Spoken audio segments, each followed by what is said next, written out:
Faut-il éliminer la politique des bureaux propres, Clean Desk Policy, des bureaux vides, épurés, qui permettent d'augmenter la productivité? Eh bien, l'avis d'un économiste qui a été publié sur le site TED, que nous suivons d'ailleurs d'habitude avec beaucoup d'intérêt, dit que ces politiques doivent être supprimées parce que, dit-il, l'application des 5S a du sens dans l'industrie, mais n'en a pas dans un milieu de bureau. Et il nous explique avec des expériences en quoi installer les 5S, mener un chantier ordre dans un environnement de bureau serait non seulement inutile, mais même contre-productif.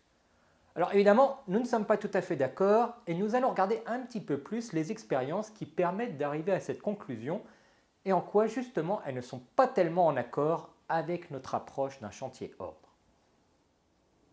Alors les 5S, un chantier ordre, on entend ça beaucoup dans le domaine de l'industrie, ça vient notamment de l'approche Toyota, du système du Lean Manufacturing. En réalité, comme nous l'expliquons dans notre cours en ligne, remettre de l'ordre dans l'entreprise sans tomber dans les travers des 5S, ça ne vient pas seulement de Toyota ou même de Ford, mais ça a déjà des origines beaucoup plus anciennes, c'était déjà appliqué en Europe il y a plusieurs siècles. Finalement, cette approche est souvent mal comprise, et en particulier, beaucoup de gens se laissent piéger par une approche de la méthode au lieu d'aller comprendre les principes sous-jacents. Et l'article de cet économiste en est un parfait exemple. Parce qu'au final, les conclusions qu'il tire sur les raisons pour lesquelles les bureaux qui ont été agencés d'une certaine manière sont contre-productifs sont en accord avec notre approche. Mais il ne faut pas aller porter la faute sur une approche 5S, mais plutôt sur la manière dont elle a été mise en œuvre et sur l'incompréhension des principes et de la raison pour laquelle on met en œuvre un tel chantier. Il faut toujours revenir au pourquoi. Alors, quelle était l'expérience principale qui permet de justifier que les 5S dans les bureaux, ça ne marche pas? Eh bien, il y a eu une expérience qui a été faite avec 4 agencements dans les bureaux. On a pris un groupe de personnes qui devaient aller faire un travail administratif, vérifier des documents, et qui devaient accomplir un certain nombre de vérifications dans un temps donné. Meilleur moyen, avec une tâche simple, de pouvoir estimer la productivité des différentes personnes. Le premier bureau était un bureau lean. En tout cas, un bureau lean tel que la personne qui a mené l'expérience le comprenait, ce qui n'est pas exactement la manière dont nous le comprendrions. Ce bureau était simplement un agencement le plus épuré possible. Tout avait éliminé, aucune décoration, aucun instrument. Un bureau, une chaise, les documents à traiter, les documents traités, terminés. On ne voit pas très bien en quoi c'est réellement en rapport avec notre approche ordre, à part le fait qu'on a vraiment ôté tout ce qui était inutile et qu'on a complètement oublié le reste de l'approche. Passons. Donc c'était le premier environnement qui a été considéré comme lean. Un deuxième environnement était un bureau enrichi, c'est-à-dire qu'on avait la même chose, mais avec des décorations au mur, avec la possibilité de laisser des photos, avec des plantes. Surprenamment, la production était de 15% supérieure dans cet environnement plus agréable que dans l'environnement épuré. Voilà, quelle surprise! Quand on est dans un environnement plus agréable, on est de meilleure humeur, on travaille mieux, on est plus productif. Il faut vraiment engager des psychologues pour arriver à de telles conclusions. Le troisième environnement était le même que le deuxième environnement, mais cette fois, la disposition des décorations a été laissée au choix des différentes personnes qui allaient travailler dans le bureau. C'est-à-dire qu'ils ont décidé, avec le même équipement, les mêmes décorations, de les arranger différemment comme cela leur convenait. Et là, la productivité a été de 30% supérieure par rapport au bureau épuré. C'est-à-dire que quand les gens peuvent avoir un environnement agréable et peuvent choisir comment il est décoré, ils sont encore plus confortables, ils travaillent encore mieux. Formidable, quelle découverte! Le quatrième environnement était le même que le troisième environnement, sauf qu'une fois que tout a été arrangé, les managers l'ont remis en place tel qu'était le second arrangement. C'est-à-dire qu'ils ont remis les décorations telles que le management l'avait décidé et non pas telles que les employés l'avaient décidé. Ce qui fait que, eh bien là, ça a été l'environnement qui a été le plus haï par tout le monde, parce que, évidemment, on est allé à l'encontre d'un travail collectif et qu'on a fixé des obligations par le haut sans aller même discuter avec les personnes qui allaient travailler dans cet environnement. Ce qui n'est pas non plus du tout dans l'approche d'un chantier ordre tel qu'on le ferait chez nous. Alors pourquoi cette expérience ne prouve absolument rien? Bien parce qu'un chantier ordre, ce n'est pas juste éliminer tout. Ça c'est le premier. O. O ça veut dire ôter. Ôter tout ce qui n'est pas utile au travail dans cet environnement. Mais il faut définir aussi ce qui est utile pour le travail. Lorsqu'on est dans un environnement industriel, on va vouloir limiter au maximum, ne serait-ce que pour des raisons de sécurité. C'est souvent un environnement dangereux, donc on va avoir la quantité de matière qui va bien, on va avoir les outils qui sont utiles pour la phase de travail et uniquement ces outils-là. Ils vont être bien rangés pour être faciles à trouver et pour éviter qu'il n'y ait des pertes à devoir les chercher, à devoir les déplacer.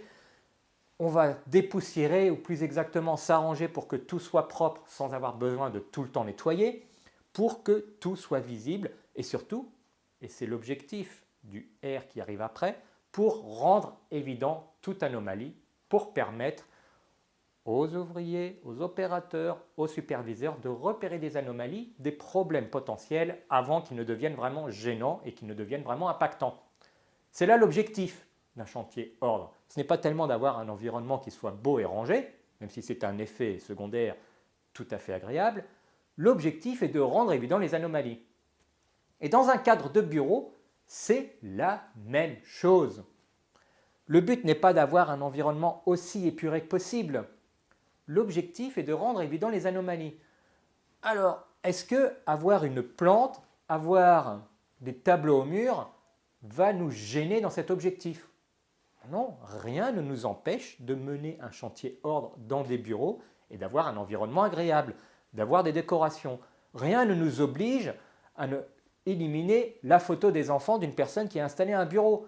Absolument rien ne vous empêche d'avoir un environnement agréable. Bien au contraire, si l'environnement agréable permet aux personnes de mieux travailler, d'être plus décontractées et du coup de mieux repérer les anomalies, tout le monde y gagne. Et nous respectons l'objectif d'un chantier ordre, qui est notre façon d'appeler les 5 S.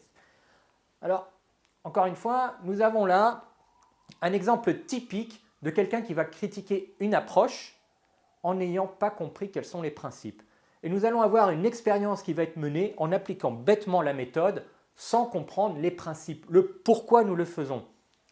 C'est pour cela que dans notre formation en ligne, remettre de l'ordre dans l'entreprise sans tomber dans les travers des 5 S, nous parlons non seulement de la façon de l'approcher, mais nous parlons toujours des principes, pas juste de la méthode, pas à pas, qui est là, mais aussi pourquoi chaque étape est menée. Ce qui nous permet d'appliquer autant dans un environnement industriel que dans un environnement de bureau, parce que la finalité est là, rendre évident les anomalies, et non pas juste avoir des bureaux vides et épurés et d'une tristesse absolue.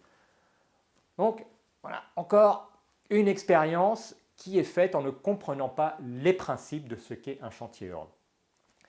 Toujours dans le même article, il y a un autre exemple d'une initiative 5S qui a été menée dans une clinique où il y avait un stéthoscope qui était accroché sur un crochet au mur. Donc un stéthoscope, c'est quelque chose qui a besoin d'être disponible souvent, donc qui doit être accessible facilement. Seulement le chantier n'a pas été mené de la bonne manière, en tout cas pas de la manière telle que nous le mènerions. Le management a décidé que le stéthoscope devait être rangé bien comme il faut dans un tiroir avec marqué stéthoscope dessus. Voilà un bel exemple d'incompréhension puisque si nous faisons bien la phase rangée, nous allons décider de mettre le stéthoscope au contraire à un endroit facilement accessible parce qu'il a besoin d'être tout le temps disponible. Et plutôt que de le ranger dans un tiroir, nous allons le mettre à un crochet. Et nous n'allons pas marquer stéthoscope sur le crochet. Pourquoi faire? Au contraire, bien suivre la logique d'un chantier ordre fait que nous aurions respecté la décision des médecins et des infirmières d'avoir le stéthoscope accroché à ce crochet au mur parce qu'il a besoin d'être disponible souvent, qu'il est régulièrement utilisé et que c'est là qu'il doit être rangé puisque c'est là qu'il est efficacement utilisable par le personnel. Alors le management a dit, ce que nous avons dû faire, c'est que nous avons dû retirer le crochet pour s'assurer que les gens rangeaient bien le stéthoscope dans le tiroir.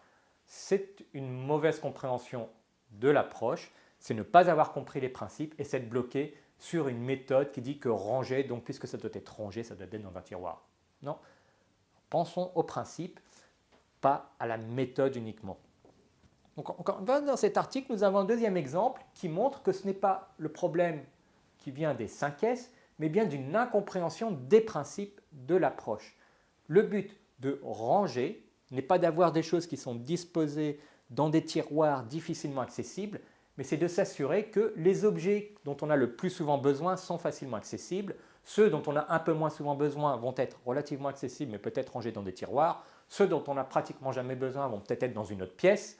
Et ceux dont on n'a vraiment pas besoin vont être complètement éliminés. Nous les ôtons de la zone. Principe avant tout, pas méthode. Alors, les 5S, est-ce que cela fonctionne dans les bureaux? Oui, cela fonctionne. Allons mener un chantier ordre dans les bureaux, mais comprenons les principes à chaque étape du chantier, à chaque phase. Comprenons ce que veut dire ôter, ranger, dépoussiérer, mais surtout rendre évident et être rigoureux. Comprenons que mener un tel chantier pour permettre d'avoir un environnement de travail qui est bien organisé, qui est efficace, ça ne veut pas dire créer un environnement de travail qui soit complètement épuré, triste et peu propice à un travail agréable. C'est parfaitement compatible et même avoir des plantes et avoir des tableaux au mur, c'est complètement en accord et recommandé par une approche ordre.